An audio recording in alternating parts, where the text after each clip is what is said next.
The hiring manager might think that you're the perfect candidate for this job, but you will still not get the job offer. And if you are someone who's been told by the HR that you are selected and we're working on the offer, watch this video before you plan to resign. Because I've seen a lot of candidates think that they have already got the job offer, it is finalized, they stop giving other interviews, then they wait for a week, 2 weeks, 1 month for the offer letter, and the HR goes silent.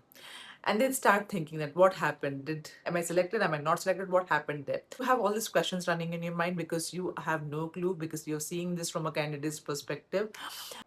A hiring manager might say yes, that doesn't mean the company is also saying a yes.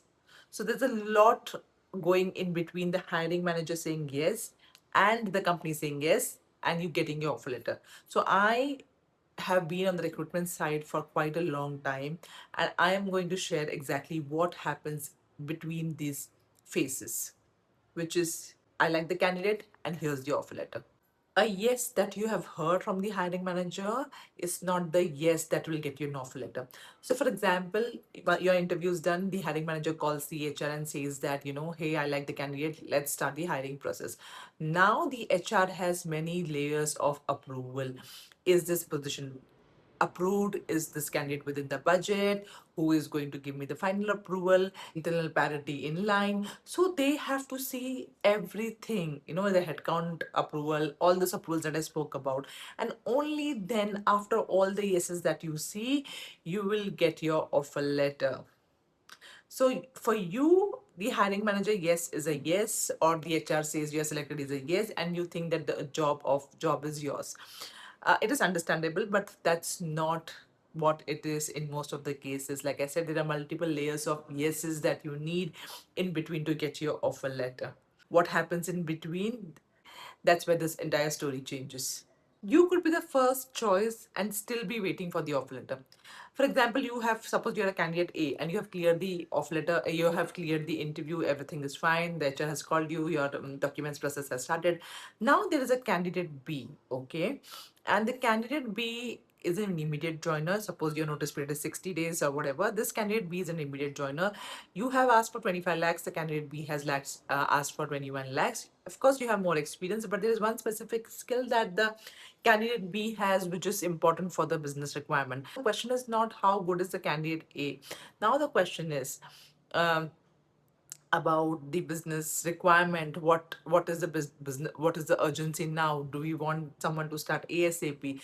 So your interview performance just was one small part of you getting it selected. Okay, there are lot many things which decides whether you're going to get the offer or not. For example, if the business wants someone to join early, if their budget was, say, 23 lakhs and you have asked for 25 lakhs and this candidate B has asked for 21 lakhs, of course they are going to hire him, right? So there are a lot of things that matter. You're sitting at home thinking that why hasn't HR still sent me the offer letter? Maybe it's not because you are rejected. Maybe they have not still decided yet whom they want to finalize. Yeah, so all this happens in between. Like I said, there are many things that happens in between. This is one of those. Let's move to another. And sometimes you are being kept warm. Now, this is the uncomfortable part. What happens is that a company has a shortlisted candidate who is still negotiating, still not sure if he or she will accept the offer. So, you are that second candidate whom they are keeping warm, just asking for documents, just calling once in 2 weeks. You know, because they are waiting for the first preferred candidate to accept the offer, and once they accept the offer then you will never hear back, right? So the HR might tell you you have been selected, but this is like a backup because they already have someone who's a priority to them and they're waiting for that person to accept the offer. However, they are not sure, and hence this person who's still awaiting for the offer letter is a backup, which is you. Okay, so that is why I always say that until and unless you get the offer letter, do not stop interviewing, do not celebrate too early, right? Because that is what is the ultimate goal, that you need to get the offer letter. uh, I'm not saying all the companies play game, but this is how it is. Everyone has to have a backup. So you might be that candidate whom they want to keep warm, but not actually send the um, offer letter unless and until the first candidate rejects. Now comes the salary conversations, and this is the part which most of the candidates don't realize what happens. It's a lot back and forth till we HR or the recruiter gets in final approval on the composition. For example, if the budgeted amount is say 23 lakhs and you are asking for a package of 25 lakhs, the HR has to go back and ask for a revise if the composition can be revised again. Who's going to approve it? And I know from your angle you must be listening to this, you must be awaiting off letter, you must be not getting a proper answer from the HR, or they must be saying we are working on it. But sometimes what happens is that there's a lot of back and forth which happens while taking approvals. A lot of justifications are required. See, HR also wants to close the position, and they'll be very happy if someone is finally selected. But this compensation part, where the approval is required, um if we need to go beyond the budget, there's a lot of headache to it, and hence sometimes it takes time. So you might be selected, but what the company wants to pay you, that's another level of discussion, and that will delay a lot of process. Hence sometimes because of this the process could be delayed. So that could be one of the reasons. And after this conversation, there's something that you really don't expect to happen, but it happens. For example, you are done with the interview, HR is finally going to send you the off letter, everything is approved. Then comes a referral from a very influential person. A senior stakeholder says that, I want you all to interview this candidate. Then suddenly everything which is almost about to get closed opens up. Um, Now, there are times when these referrals are not that experienced, but still you do not have much choice just because do not want to upset the stakeholder who has referred it. We sometimes close the position with the referral candidate, and this happens. Okay, I'm not saying in every company, but it happens most of the times. This is how it works. Internally, you might be waiting there for the offer letter, but someone else. Who has come in with a referral gets the offer letter and you don't. The last thing that we are going to talk about, and it hurts the most, is sudden job change, which means nothing of all this matter. What happens is that the position freezes all of a sudden. There are some decisions that happen overnight. There is some change in the management.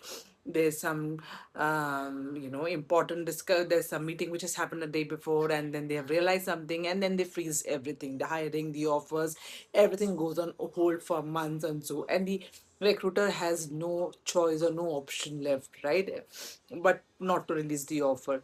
So most of the candidate thinks that, if I don't get the offer, which means I have not performed well in the interview. That's not the truth, right?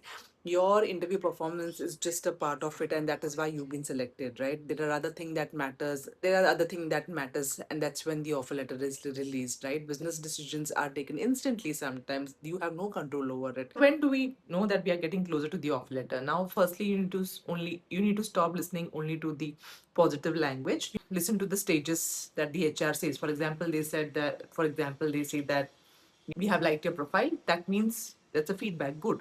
Now, second they say that, we are discussing it internally, which means the decision is still not made. They are discussing it internally.